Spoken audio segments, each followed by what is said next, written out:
नमस्कार दोस्तों, विश्व भूगोल की श्रृंखला को आगे बढ़ाते हुए आज के इस वीडियो में देखने वाले हैं पाकिस्तान के बारे में। इससे पहले मैंने एशिया कॉन्टिनेंट के ऊपर कई सारे वीडियो बना चुका, उनको देख लीजिए। इससे पहला जो मैंने वीडियो जापान के ऊपर बनाया था। आज के इस वीडियो में बात करेंगे पाकिस्तान की। इसके बाद जो दो देश बचे हैं उनको कवर करेंगे। इसके बाद फिर हम अफ्रीका कॉन्टिनेंट के ऊपर आएंगे। तो दो देश बचे हुए, एक चाइना, उसके बाद हम बताएंगे रसिया।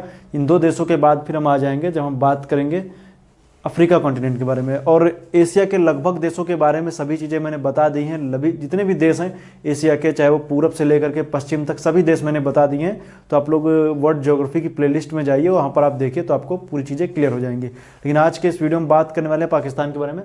पाकिस्तान की ज्योग्राफी के बारे में चर्चा करेंगे। तो देखिए, सबसे पहले यह पाकिस्तान का मैप है।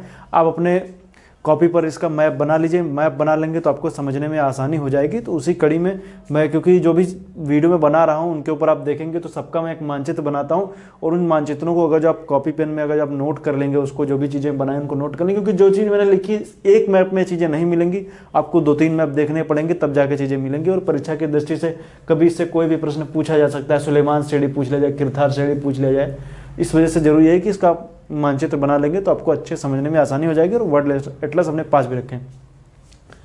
तो आइए देखते हैं, यह है पाकिस्तान। सबसे पहले मैंने बताया था कि अगर जब कोई भी देश पढ़ रहे हैं, उस देश को पढ़ने से पहले आपको 2 बातें ध्यान रखनी। सबसे पहले देखिए कि उसके आसपास में कौन कौन सी वाटर बॉडीज़ हैं, उनको आप देखिए। और कौन कौन से देश से सीमा लगाता है ये देखिए। तो अगर जो पाकिस्तान की बात करेंगे तो इसके दक्षिण में देखेंगे तो हमें अरब सागर देखने को मिलता है, ग्वाफर की खाड़ी वगैरह। यहाँ पर मुख्य रूप से आप देखेंगे तो अरब सागर, दक्षिण की तरफ अरब सागर है। और अगर जो हम देखेंगे तो कौन कौन से देशों से सीमा लगाता है, तो सीमा की बात करेंगे तो जब बात करेंगे पश्चिम में, तो पश्चिम में ईरान है। यहाँ पर देखेंगे तो दिखेगा अफगानिस्तान, अफगानिस्तान ऊपर तक है। इसके बाद इधर देखेंगे तो भारत है। पीओके को अगर जो देखें तो अब चीन से भी सीमा लगती है। तो याद रखिएगा, अफगानिस्तान से भी है, भारत है, ईरान है और चाइना भी है। तो इतने देशों से सीमा लगती है, इतना आप याद रखिएगा। मुख्य रूप से हम जब बात करेंगे तो अब बाउंड्री तो हो चुकी, कौन कौन सी फेमस है। अब इसमें कौन कौन सी चीज़ें देखेंगे। सबसे पहले हमें देखना है कि फेमस नदी कौन सी है। तो अगर जो आप देखेंगे पाकिस्तान में नदियों के देश के नाम जाना जाता है, तो पाकिस्तान में देखेंगे तो यहाँ पर मुख्य रूप से नहरों के देश के नाम से। तो मुख्य रूप से अगर हम देखेंगे तो यहाँ पर हमें देखने को मिलता है एक फेमस नदी जिसको हम बोलते हैं इंडस नदी, या हम बोलते हैं सिंधु नदी, फेमस नदी है। और इसी नदी की कई सारी सहायक नदियाँ हैं। इसे आप देखेंगे तो पाकिस्तान का जो आप देखें तो पश्चिमी हिस्सा तो सूखा रहता है, लेकिन जो पूर्वी हिस्सा है यहाँ पर आप देखेंगे तो काफ़ी ज़्यादा, यहाँ पर आप गूगल मैप में भी आप देखेंगे तो अगर जब उसका फिजिकल मैप या देखना सैटेलाइट मैप देखेंगे तो ये हिस्सा आपको काफ़ी हरा भरा दिखेगा। क्योंकि सिंधु नदी के आसपास का जो क्षेत्र है वो पूरा जो सिंधु घाटी का एरिया है, यहाँ पर काफ़ी ज़्यादा हरियाली रहती है। तो इसके ज़्यादा अगर जो पूरब चले जाएंगे तो मरुस्थल ही मिल जाएगा, और ज़्यादा पश्चिम चले जाएंगे तभी मरुस्थल मिल जाएगा। बीच की घाटी जो है काफ़ी, सिंधु घाटी काफ़ी हरा भरा एरिया है। तो सिंधु नदी की बात करेंगे तो सिंधु नदी निकलती तो तिब्बत से, तिब्बत की मानसरोवर झील से, उसके बाद भारत से होते हुए पाकिस्तान में प्रवेश करती है। और पाकिस्तान में प्रवेश करने के बाद में आप देखेंगे तो इसके किनारे शहरों की बात करेंगे तो यहाँ का एक फेमस शहर है जिसको हम बोलते हैं हैदराबाद, यहाँ का एक फेमस शहर है। वो फेमस शहर इसी के नदी किनारे। बाकी आप देखेंगे तो अरब सागर में अपना ये डेल्टा का निर्माण करती है। और इसकी खासियत यह है कि इस डेल्टा के पास में ही कराची शहर स्थित है। तो कराची शहर स्थित, बंदरगाह भी कराची है। तो कराची शहर देखेंगे तो इस नदी के किस किनारे पर है, इस नदी के दाएं किनारे पर स्थित है। याद रखिएगा, क्योंकि उत्तर दक्षिण आ रही है ना, तो इसका दायां जो है इस तरफ होगा। तो ये नदी के दाएं किनारे पर स्थित है, याद रखिएगा, कराची शहर। अब इसमें और कौन कौन सी इसकी सहायक नदियां हैं, तो सबसे पहले आप इसमें 2 तरीके से पढ़ सकते हैं। सिंधु में दाएं किनारे से मिलने वाली नदियां, सिंधु में बाएं किनारे से मिलने वाली नदियां। अगर जो हम बात करेंगे दाएं किनारे से मिलने वाली नदियों की, तो दाएं किनारे से मिलने वाली, हालांकि भारत में देखेंगे तो गिलगित वगैरह नदियां, लेकिन हम चूंकि भारत की संदर्भ में बात कर नहीं रहे हैं, हम बात करेंगे पाकिस्तान के संदर्भ में। तो इसमें देखेंगे तो हमें एक दिखेगी नदी काबुल नदी, फेमस नदी है काबुल नदी। काबुल अफगानिस्तान से होते हुए नदी आती है, काबुल नदी। और काबुल की सहायक नदी है स्वात नदी, स्वात घाटी भी फेमस है। तो काबुल की सहायक नदी है स्वात नदी, याद रखिएगा। और काबुल किसकी सहायक नदी है? काबुल है सिंधु की सहायक नदी। दूसरा देखेंगे तो यहाँ पर आपको देखने को मिलेगी कुर्रम नदी, कुर्रम नदी फेमस है। कुर्रम के बाद देखेंगे तो गोमल नदी है। तो ये कौन सी सिंधु के जो ऐसी नदियाँ जो सिंधु के किस किनारे से मिलती हैं? सिंधु के दाएं किनारे से मिलती हैं। अब बाएं किनारे से मिलने वाली नदियों की अगर जो हम बात करेंगे तो मुख्य रूप से पंचनद हैं। पंचनद में 5 नदियां आती हैं, कौन कौन सी उनको हम चर्चा करते हैं। तो हम जब देखेंगे तो सबसे पहले झेलम है, चिनाब है, रावी है, व्यास है, सतलज है। इनमें से कभी कोई पूछ लिया जाता है कि सबसे बड़ी सहायक नदियों में कौन है, तो चिनाब है। याद रखिएगा चिनाब सबसे बड़ी है। और आइए देखते हैं, बात करेंगे तो सबसे पहले देखेंगे तो है झेलम। झेलम के बाद कौन सी, चिनाब। तो झेलम और चिनाब मिल करके कौन सी, चिनाब ही बनाती है, चिनाब ही रहती है। और इधर आप देखेंगे तो रावी नदी है, रावी नदी भी मिल करके चिनाब ही है। तो ये आप देखेंगे अंत तक यहाँ पर आपको चिनाब ही नदी देखने को मिलती है, ये चिनाब ही है। अंत में जब मिलती है तो चिनाब नदी होती। और नीचे की तरफ जब आप देखेंगे तो आपको दिख रही है सतलज नदी। सतलज नदी और सतलज की सहायक नदी है व्यास नदी। व्यास एक ऐसी नदी है जो पूरी तरीके से भारत में ही प्रवाहित होती है, बाकी की नदियां भारत और पाकिस्तान दोनों में हैं। तो झेलम याद रखेगा, चिनाब है, रावी है, व्यास है, सतलज है, तो इनको याद रखेगा। अब इनमें से देखिए झेलम में चिनाब मिली, चिनाब, रावी और व्यास सब मिल करके चिनाब ही बनती है और इनको पंचनद के नाम से भी जाना जाता है। और पाकिस्तान में जगह मिथन कोट, तो मिथन कोट के पास में देखेंगे तो पंचनद नदियां जो है वो सिंधु नदी में मिल जाती हैं, इनको याद रखेगा। अब इससे पहले मैंने बताया था कि इन नदियों के बीच में दोआब स्थित है, रेचना, बारी, बिस्त दोआब। उनको भी आप याद रख लीजिएगा, कौन सा दोआब किसके बीच में स्थित है, वो भी इंपॉर्टेंट है। वो मैंने सिंधु नदी के वीडियो में, इंडियन ज्योग्राफी मैंने बताया है, आप लोग जा करके वहाँ से नोट कर लीजिएगा कि किन किन नदियों के बीच में कौन कौन से दोआब स्थित हैं। अब आइए इसमें और भी हम जब चीज़ें देखेंगे तो ये तो हो गई नदी जो फेमस थी, मैंने बात कर ली कौन कौन सी नदियां हैं, सिंधु नदी, झेलम, चिनाब, रावी। हालांकि अभी जब हम शहरों की बात करेंगे, कौन सा किस शहर किस नदी के किनारे स्थित है, तो हम और भी इसमें चर्चा करेंगे। तो अब मैंने आपको बता दिया, बॉर्डर लाइन मैंने बता दिया, नदियां बता दी। नदियों के बाद में हम बात करेंगे यहाँ की प्रमुख जो पर्वत श्रेणियाँ वगैरह पाई जाती हैं उनकी हम चर्चा करेंगे। तो जब हम बात करेंगे पर्वत श्रेणियों की, तो यहाँ पर जब हम देखेंगे तो हमें कई सारी पर्वत श्रेणियाँ देखने को मिलती हैं, जिनमें से हम देखेंगे तो एक है मरकान श्रेणी। मरकान श्रेणी देखेंगे तो दरअसल मरकान की दो श्रेणियाँ आपको देखने को मिलती है, एक इस तरीके से, एक ये है। तो मरकान, ये मरकान श्रेणी, ये मरकान कोस्टल श्रेणी, मतलब तटीय श्रेणी। हालांकि आप मुख्य रूप से मरकान श्रेणी याद रखिएगा, दक्षिणी क्षेत्र में पड़ती है। एरिया जो पड़ेगा ये पड़ेगा बलूचिस्तान, तो ये आप याद रखिएगा मरकान श्रेणी है। मरकान श्रेणी के बाद में आप देखेंगे तो यहाँ पे किरथार श्रेणी है, तो याद रखिए किरथार श्रेणी। प्रश्न आ जाता है किरथार श्रेणी किस देश में स्थित है, तो पाकिस्तान में, तो किरथार श्रेणी है। किरथार श्रेणी के बाद में यहाँ पर आप देखेंगे ग्रीन कलर से, देखिए जितनी भी रेंज है वो सब ग्रीन कलर से ही है। तो जो यहाँ पर देख रही है वो सियाहान श्रेणी है। कौन सी है, सियाहान श्रेणी। यहाँ पर सियाहान, ऊपर की तरफ देखेंगे तो चगाई पहाड़ियाँ हैं, चगाई पहाड़ियाँ। चगाई पहाड़ियाँ जो है आप देखेंगे तो वो अफगानिस्तान और पाकिस्तान के बॉर्डर पर है, मुख्य रूप से पाकिस्तान में ही है। यहाँ पर आप देखेंगे तो सुलेमान श्रेणी दिखती है, आप देखिए सुलेमान श्रेणी, सुलेमान श्रेणी। सुलेमान श्रेणी के पास में यहाँ पे बोलन दर्रा भी स्थित है, बोलन दर्रा। अब हम दर्रे आगे चर्चा करेंगे। तो मुख्य रूप से कौन कौन सी, यहाँ पर आप देखेंगे सॉल्ट रेंज, सेंधा नमक की खान है, सॉल्ट रेंज, ये भी यहाँ पर स्थित है, याद रखिएगा सॉल्ट रेंज भी।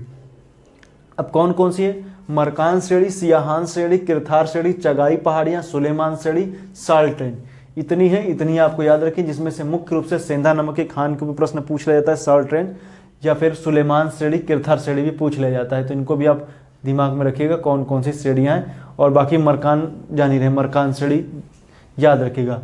तो मैंने श्रेणियों की भी चर्चा कर दी। अब हम बात करेंगे यहाँ पर और कौन कौन से दर्रे हैं। दर्रों की अगर जो बात करेंगे तो मुख्य रूप से यहाँ में कितने दर्रे देखने को मिलते हैं, 3 दर्रे देखने को मिलते हैं। एक है खैबर दर्रा।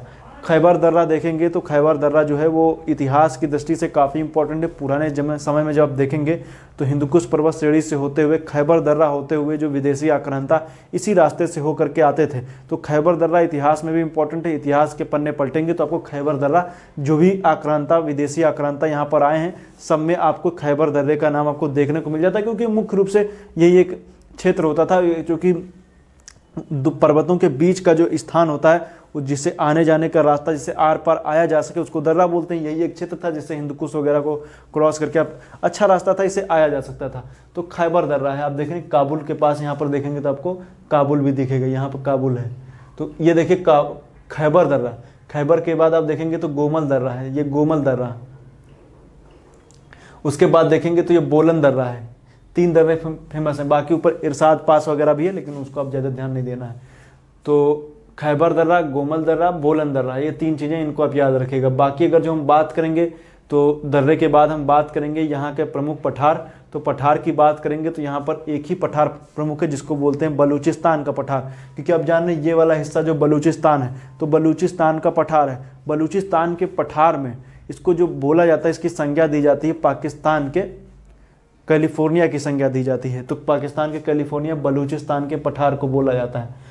अब हम बात करेंगे यहाँ के प्रमुख जो भी यहाँ के मरुस्थल हैं उनकी चर्चा करेंगे। वैसे तो आप जान रहे हैं कि यहाँ के मरुस्थल जो फेमस है वो तो थार मरुस्थल है, जिसका ज़्यादा हिस्सा भारत में है और हिस्सा पाकिस्तान में भी। लेकिन पाकिस्तान में भी उस मरुस्थल के कई नाम भी हैं और छोटी छोटी जगहों पर डिवाइड भी किया गया है। तो इनमें जब हम देखेंगे तो आपको दिखेगा जो पाकिस्तान का जो ये वाला हिस्सा आप देख रहे हैं, ये वाला हिस्सा यहाँ पर आप देखेंगे तो बहावलपुर वगैरह भी दिखेगा यहाँ पर। तो ये वाला हिस्सा जो आप देख रहे हैं ये है जिसको बोलते हैं चेलिस्तान। देखिए ये वाला हिस्सा दिख रहा है, कौन सा? चेलिस्तान, चेलिस्तान है। उसके बाद हम देखेंगे यहाँ पर सिंधु नदी और झेलम नदी। सिंधु नदी और झेलम नदियों के बीच का हिस्सा मरुस्थली है, उसको ही बोलते हैं थाल मरुस्थल। तो थार और थाल में कंफ्यूज मत हो जाइएगा, ये थाल मरुस्थल, थाल मरुस्थल है।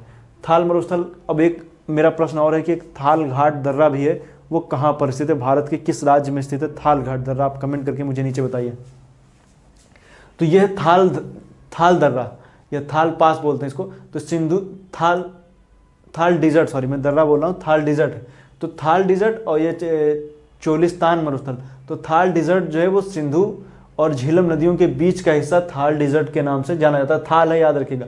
एक खारान मरुस्थल, बलूचिस्तान के पठार के पास में स्थित है खारान मरुस्थल, ये भी याद रखिएगा। खारान मरुस्थल कहाँ पर है? तो पाकिस्तान में। इस तरीके से प्रश्न हो सकता है, कभी पूछ ही लिया जाए, क्योंकि परीक्षा का स्तर दिन ब दिन कंपटीशन का दौर बढ़ता चला जा रहा है। उसमें ऐसे ही प्रश्न पूछे जाएंगे जो कभी परीक्षा में ना आए हो। जब नए स्तर पर पेपर बनता है, नए नए प्रश्न आपको देखने को मिलते हैं। तो क्योंकि आप देख रहे हैं रिपीटेड प्रश्न भी किसी जमाने में पहले बार आए हुए होते, तो ऐसा नहीं है कि आपको नए चीज़ें नहीं पढ़नी, आप रिपीटेड वगैरह तो आप पढ़ ही रहे होंगे, लेकिन मुख्य रूप से आपको नई नई चीज़ें भी पढ़ते रहना है। और जो मैपिंग पढ़ेंगे तो इन सब चीज़ों को तो आपको जानना ही चाहिए। तो चागाई पहाड़ियाँ हैं, याद रखेगा। सॉरी, यहाँ पर एक खारान मरुस्थल है, याद रखेगा। ये है खारान मरुस्थल, ये खारान मरुस्थल याद रखेगा।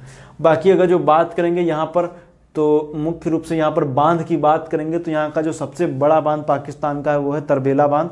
तरबेला बांध आप देखेंगे तो यहाँ पर ये स्थित है तरबेला बांध, ये एटबाबाद के पास में स्थित है तरबेला बांध।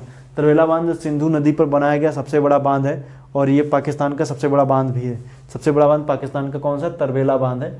और अगर जो हम बात करेंगे तो यहाँ की जो प्रमुख झील है, तो यहाँ की सबसे बड़ी झील भी कह सकते हैं, सबसे बड़ी झील है, इसको बोलते हैं मंचर झील।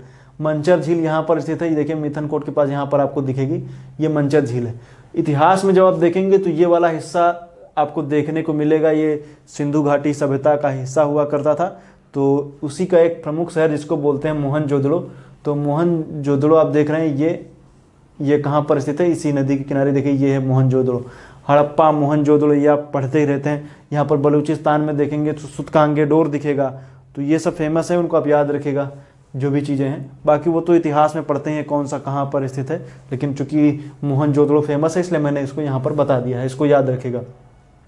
तो ये तो गई बातें जो मैंने बताई आपको। अब प्रमुख थोड़ा सा यहाँ के शहरों को देख लेते हैं, कौन कौन से शहर हैं यहाँ के, उनको देख लेते हैं। तो देखिए एक है कराची, ये हैदराबाद, और जब हम बात करेंगे तो लाहौर रावी नदी के किनारे स्थित है, ये फेमस है। और बाकी देखेंगे तो यहाँ पर दिखेगा इस्लामाबाद। इस्लामाबाद यहाँ की राजधानी है। इस्लामाबाद से कुछ ही किलोमीटर दक्षिण में देखेंगे तो आपको रावलपिंडी दिखेगा, और ऊपर की तरफ जाएंगे तो वहाँ पर आपको एटबाबाद दिखेगा। इसी के पास में आपको देखने को मिलेगा यहाँ का जो, इसी जगह पर इस्लामाबाद से कुछ ही दूरी पर यहाँ पर आपको जगह दिखती है, इसको बोलते हैं मर्रे। मर्रे मुर्रे यहाँ का एक कह सकते हैं कि टूरिस्ट स्पॉट है, लोग यहाँ पर घूमने के लिए आते हैं। लेकिन चूंकि मैं इसलिए क्यों बता रहा हूँ मुर्रे के बारे में, तो दरअसल मैं बता दूँ कि हाल ही के अभी करीब मुझे लग रहा है कि अभी जनवरी के महीने में यहाँ पर काफ़ी ज़्यादा एक तरीके से कह सकते हैं एवलांच वगैरह आए। बाकी आप देखेंगे तो यहाँ पर इतनी ज़्यादा बर्फबारी हुई, बर्फबारी होने की वजह से काफ़ी ज़्यादा लोगों की जानें गई, गाड़ियाँ वगैरह सब जो थी वो फंस गई, सब बर्फ़ के नीचे दब गई और काफ़ी ज़्यादा लोगों की जानें गई थी।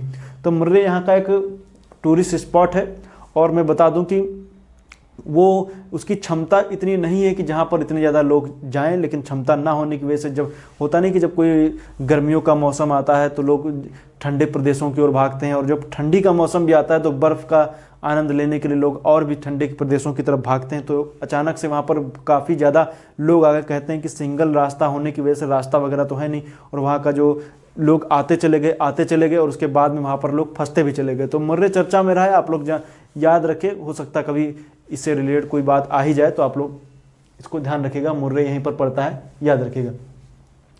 और अगर जो हम बात करेंगे तो यहाँ पर प्रमुख शहर है पेशावर, ये रहा एक पेशावर है, यह है क्वेटा, और यहाँ पर एक प्रमुख बंदरगाह जिसको बोलते हैं ग्वादर।